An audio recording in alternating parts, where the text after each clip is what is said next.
So if you get to the market and you want to know where they sell what or where the pharmacy is, there'll be a small information office. You go there, they'll direct you where to go in the market. And the information office will have an announcer. And so if you come with your child to the market and you can't find your child, you are separated, your child is missing, you go to the information office, they'll announce that there's a child missing, and so anybody who has found the child should bring the child to the information office. It is going to have 71 lockable shops. That is shops that you can lock. They have a gate. And then it will have 132 open sheds. And so in the middle of the market, those who sell yams, vegetables, dry okra and all that, they will be in the middle. And they will have an open shed, and each of them will have their own stalls. And then it will have an open pavement. That one is free for all. And that one can take about 160 small tables. And so those who cannot afford the shop, they cannot afford the stalls in the middle, there is the open free for all. You bring your table, come and sit there, sell your goods. In the evening, you pack your table and leave the space. Then it will have showers. So at the end of the day, if you choose to bath before you go home, you go to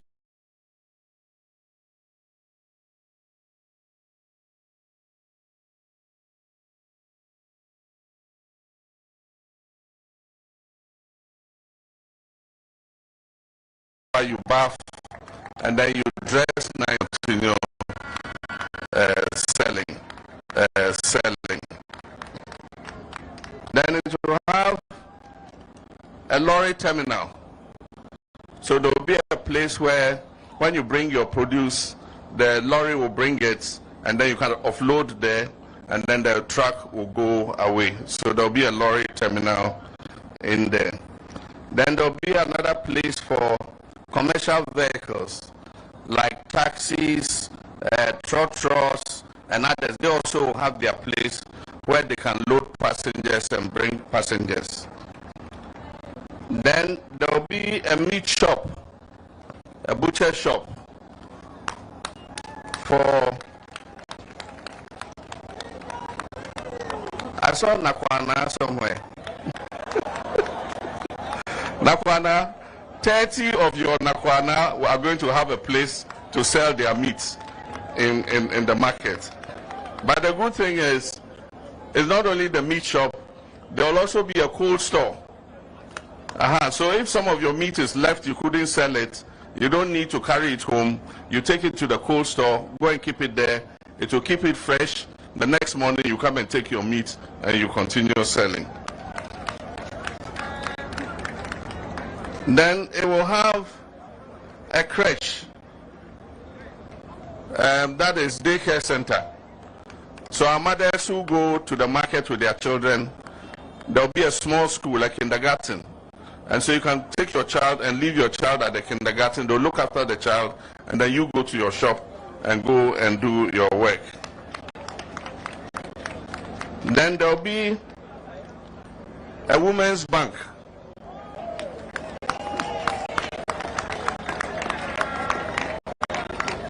So in the market, there will be a women's bank.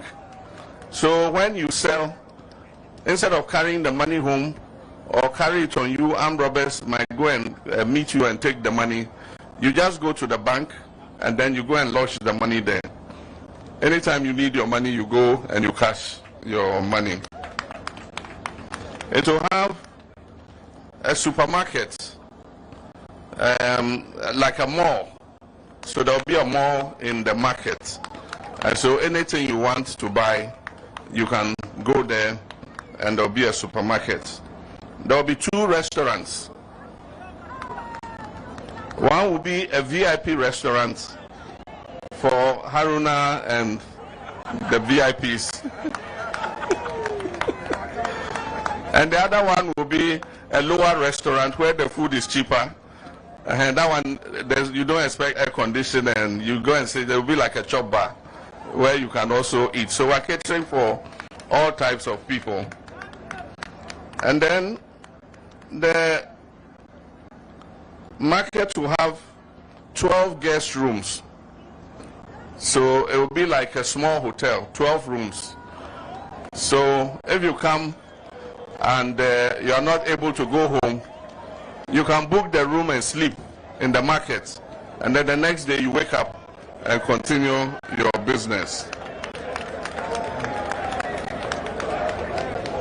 So these are some of the items that you will find in the market. But it's going to have very good drainage. So the drainage system will be excellent. The drainage system will be under the market. It will have a biodigester to treat the waste. It will also have solar panels. And so if the lights go off, the solar will keep the lights on. And so it will also have solar panels. Then it will have a sanitation point. And so you won't find rubbish all over the market. All the rubbish, if you want to dispose of it, there's a point where you go and put it. And the mayor will always send a truck to come and carry the garbage away. So that's the kind of market you are going to have. And I believe that Tamale Metro's market is going to be particularly very active because of the location where it is. It's right in the city. And so I'm sure that this market is going to become the nerve center of the Tamale metropolitan area. So having said that, I'll just address a few other issues that were raised. One was raised by the representative of our traditional leaders. We have a problem with oversupply of some of our foods. And so the rice farmers and the maize farmers are complaining. Last year, we released 100 million cedis to mop up the excess maize in the system. And as I speak, the buffer stock managing director is here. His warehouses are still full of maize. And we're about to start the planting season again. And so it means that we're going to have even more maize coming into the system. So we're going to solve it in two ways. This year, they've been given an allocation of 200 million to the Minister of Agric to go into the market and mop up more excess produce, rice and maize. And so soon you have the buffer stock food suppliers coming and buying some of that maize off you. The intention is to store it so that we can feed it to the secondary schools, the hospitals, the prisons, and then other governmental institutions. When we're coming, we stopped on the Yendi Road. There's a new rice mill coming up there. And we're making an arrangement with Ghana Commercial Bank. One of our sons is there, Farhan. And so at the beginning of the rice harvest season, the company will be giving money to go into the market and buy as much rice as is on the market. And it will be processed at that rice mill. And again, the rice will be given to buffer stock and the school feeding program to feed our children in school. Government is planning to establish 5 maize processing plants, factories. So one solution is to buy the excess produce and sell it later when during the lean season. The other solution is to buy it and process it. And so like I said, with rice, there's one rice mill coming up. There's another rice mill going to be established in Fumbisi Valley where they grow a lot of rice, so that we can buy off all the rice from the farmers that they are producing. And then we're going to establish 5 new maize processing plants. And so with corn too, they'll buy all the corn that is available off the farmers and they'll process it both for local consumption and also for export. There's an export market for corn flour, and we have excess corn, so we can buy it and process it and export it and bring dollars back to Ghana. So we're going to build 5 maize processing factories. And so I believe that these are early days yet, but I'm sure by next year into the following year, we'll find that this glut will no longer exist, because we'll be able to take all the food off the farmers. Then I grew up in Tamale, so I know the Tamale water problem has been a very persistent one. I remember when we were in Ghana school, we used to go to Victim Dam to go and fetch water, to wash our clothes and to bath. And somebody said Kukuo Secondary School. And then I said to him, I said, Tijivri, we came here in peace. We didn't come for war. And then you are provoking us. So let's leave it like that. So I know what the water problem is like. When we came, we met, Parliament had approved a 277 million euro facility for Tamale water and Damango water. Wait, listen to me first. Unfortunately, because the past government defaulted in the debt payments, we declared that we couldn't pay our debts. If you can't pay your debt, do they give you a new loan?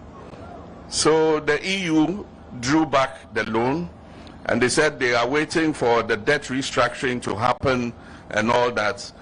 We don't see any sign on the wall that it will come soon. So I've directed the Minister of Finance that we will find our own 277 million euro in cedis, and we will do the water system ourselves. So I want to assure the people of Tamale, I'm a citizen of Tamale. If I don't do this water, nobody will come and do it.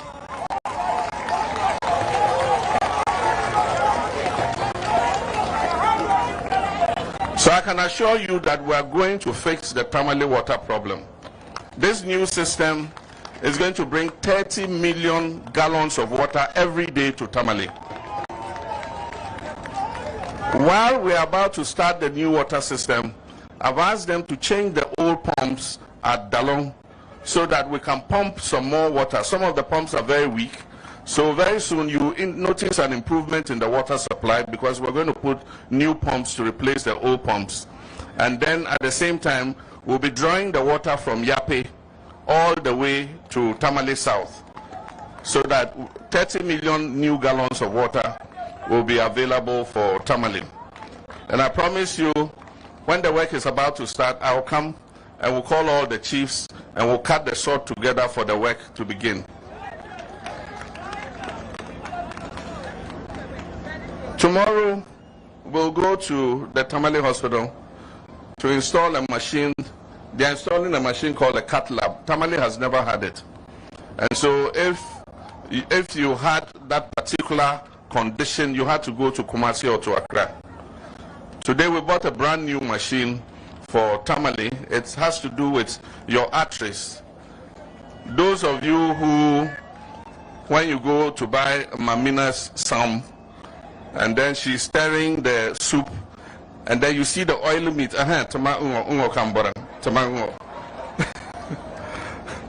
You see the meat with fat.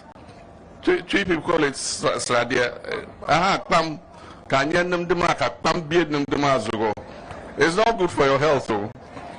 But if you eat it, it lines your arteries and it blocks your arteries. And if you have that condition, there's a machine that the doctors use and go into your arteries and open it up so that blood can flow through. Tamale didn't have it. We brought a brand new one and they'll be installing it. So tomorrow we're going there. I wish to assure you our economy is resilient. When we came, we met $8.3 billion worth of reserves. We have built our reserves to $13.9 billion worth of reserves. And so when this Iran, Israel, and U.S. war started, people harbored the fear that it will affect the economy. I can assure you the economy is resilient. And so we've not been affected by it. We've even managed to reduce petroleum prices. By now, the cost of diesel should have been 19 cedis per liter. But we've managed to absorb it and bring it down to 16.10 cedis per liter.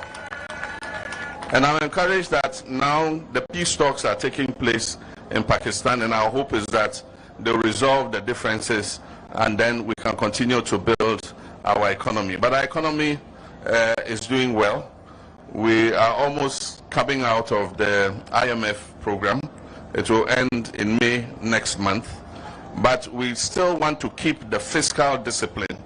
It's not because of the IMF. We must be able to maintain fiscal discipline so that we're able to save resources to invest in the things that are important to our people. And so I think I'll leave it here. I want to thank all of you very much for attending. Thank you. Thank you.